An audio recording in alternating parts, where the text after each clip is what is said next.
उनको बुलाना नहीं पड़ेगा, अपने आप ही सारी बंदोबस्त, सारी तैयारियां हो जाती हैं।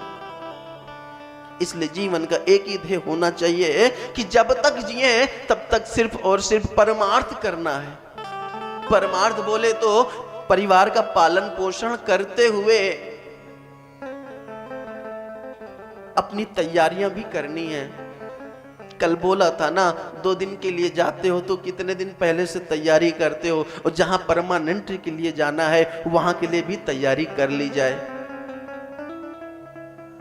तो पहले श्लोक में जन्माद्यस्य तोन्वयादितरतस् चार्थे सुविज्ञा स्वराट, भगवान को सत्य स्वरूप में वंदना किया है।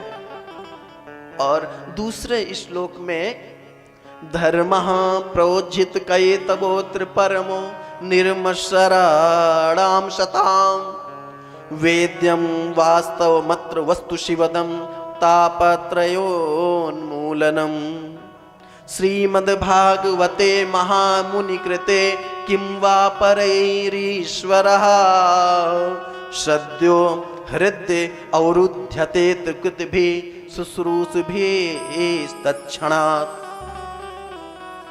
पहले श्लोक में भगवान सत्य के रूप में सत्य की वंदना करिए वेद व्यास जी ने, और दूसरे श्लोक में यह बता दिया कि अधिकारी कौन है, भगवान की कथा का अधिकारी कौन है, भगवान की कथा किनको सुननी चाहिए किनको नहीं सुननी चाहिए।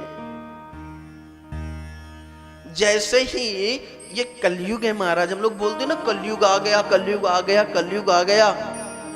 महाराज कलयुग की बहुत सारी विशेषताएं हैं। अभी आगे के प्रसंग में आप सुनेंगे, जब महाराज परीक्षित को कलयुग दिखाई पड़ा तो उसको जब मारने के लिए दौड़े तो कलयुग ने कहा मुझे मारो मत, हमारी बड़ी विशेषताएं हैं। कलयुग की विशेषताएं भी हैं महाराज। यत् फलम नास्ति तपसा न योगेन समाधिना तत् फलम लभते सम्यक कलौ केशव कीर्तनात्। जो फल सतयुग आदमी तपस्या करने पे मिलता था, जो फल लोगों को समाधि, ऋषियों को समाधि लगाने पर मिलता था, कलौ केशव कीर्तनात्, वो फल कलयुग में भगवान का भजन करने से मिल जाता है। गोस्वामी पाद जी ने भी इस बात को लिखा है।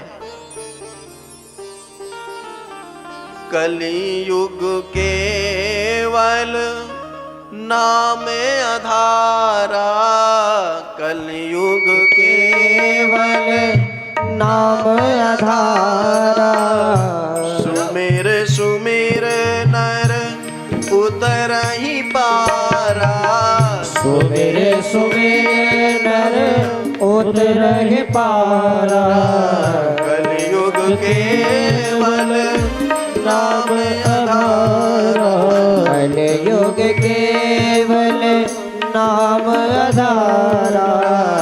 अब प्रभु कृपा करहु यही भांति, अब प्रभु कृपा करहु यही भांति, सब तजी भजनु करहु दिन राति, सब तज भजन करो दिन राति।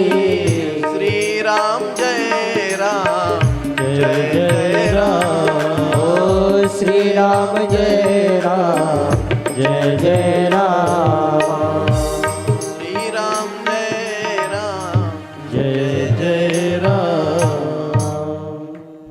कलयुग है महाराज, हम कलयुग करते हैं। कलयुग अभी बाहर में इतना नहीं आया जितना हमारे खुद के अंदर आ गया है। ये कलयुग हम कहते हैं ना, कोई भी काम हम खराब करते कहते कलयुग आ गया। नहीं भाई, कलयुग की विशेषताएं हैं। हम अपने आप को देखें, अपने अंदर से कलयुग को बाहर करें। खुद के स्वार्थ में हम जीवित हैं, खुद के स्वार्थ के लिए जी रहे हैं। इसी कलयुग में, जिसको कलयुग आप बोल रहे हो, इसी कलयुग में मीरा जी ने प्रभु को साक्षात द्वारकाधीश में समा गई। इसी कलयुग में महाराज नरसिंह जैसे भगत हुए हैं। इसी कलयुग में नामदेव जैसे भगत हुए हैं जो विठलनाथ को प्रकट कर दिया महाराज। इसी कलयुग में हरिदास जैसे संत हुए हैं जो बिहारी जी जैसे भगवान को साक्षात प्रकट कर दिए हैं। इसी कलयुग में महाराज माधव दास जी हुए हैं जो महाराज जगन्नाथ को अपना ही बुखार दे दिया, अपना ही प्रारब्ध दे दिया। इसी कलयुग में जगन्नाथ जी कितने लोग गए यहां से, कितने लोग दर्शन किए हैं?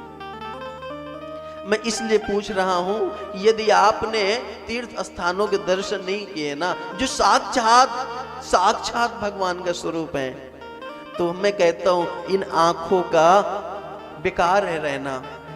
ये आंखें भगवान के दर्शन के लिए मिली हैं, यदि वो हमने नहीं किया ना तो सब बेकार है। ये हाथ सेवा के लिए मिले महाराज, यदि इन हाथों से अपने काम करते हुए सेवा नहीं किया ना तो सब बेकार है। शरीर को कितना भी सुरक्षित कर लो, कितना भी सजा लो, और वो क्या क्या होता है महाराज आजकल नया नया, चलो कितना भी वो करवा लो, वो प्रैक्टिकल वगैरह क्या होता है, वो कितना भी आप ये सब करवा के सुरक्षित करवा लो, कुछ भी नहीं होने वाला इससे, जब तक आपने इस शरीर से भगवान की सेवा नहीं करी, तब तक इस सब शरीर भी व्यर्थ है। मानव जीवन की सार्थकता भी इसी में है कि परमात्मा की प्राप्ति हो जाए। माधवदास जी एक संत हुए हैं जगन्नाथपुरी में। वो ब्रह्मचर्य का पालन करते थे, अर्थात वो ब्रह्मचारी ही थे। उन्होंने शादी नहीं करी और वो क्या करते थे, जगन्नाथ जी भगवान की पूजा करते थे। सुबह उठते, स्नान करते और बैठ जाते ध्यान में।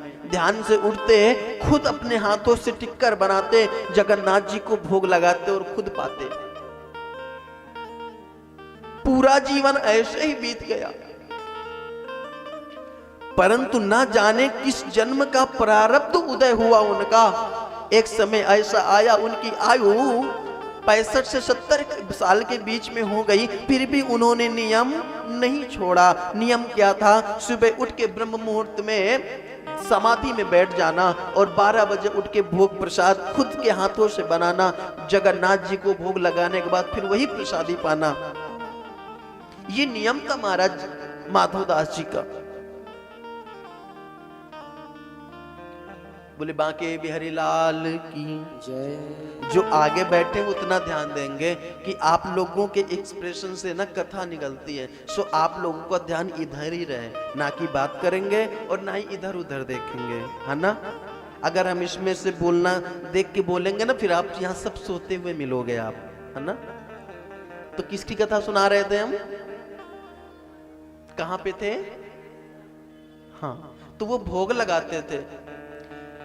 न जाने कौन से प्रारब्ध उनके उदय हो गए, उनको बहुत तेज का बुखार आया। सत्य घटना है ये, कोई मनगढ़ंत कहानी नहीं सुना रहा हूं आपको।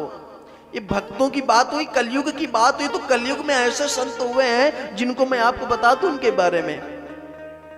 उनको बुखार आया खूब तेज, और ऐसा बुखार आया महाराज कि आसन से उठने की भी सामर्थ्य शरीर में नहीं बची। और जब ज्यादा बुखार आता है ना तो आंखें नहीं खुलती, और आंखें खुलती भी हैं तो आंखों के सामने धुंधला सा दिखाई पड़ता, स्पष्ट नहीं दिखाई पड़ता। माधवदास जी को ऐसा ही बुखार आया। जो प्रातः स्नान करके समाधि ध्यान करते, जगन्नाथ जी की सेवा करते, आज वो उठ भी नहीं पा रहे हैं। और मन में उनको बस एक ही अश्रु प्रवाह हो रहे हैं कि आज हमने जगन्नाथ की सेवा नहीं करी, आज हमसे भजन नहीं हुआ। क्यों? क्योंकि गोस्वामी पाद जी ने कहा है कि सबसे बड़ी विपत्ति वो है जिस दिन भगवान का स्मरण ना हो। सबसे बड़ी विपत्ति क्या है? कई हनुमंत विपत्ति प्रभु सोई, जब तब सुमिरन भजन न होई। आप पर संसारी दुख पड़ा, वो दुख नहीं, वो विपत्ति नहीं है। मानव शरीर मिलने के बाद जिस दिन परमात्मा का दर्शन ना हो, जिस दिन भगवान का भजन ना हो, वही दिन समझना चाहिए कि आपकी विपत्ति का दिन गया। माधवदास जी रोने लगे, बोले प्रभु कम से कम इतनी तो सामर्थ्य दे दो कि मल मूत्र का वेग आ रहा है, इसको मैं त्याग कर सकूं। इतना तो वेग, इतनी तो सामर्थ्य प्रदान कर दो।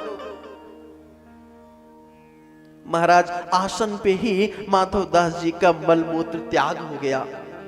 इतनी भी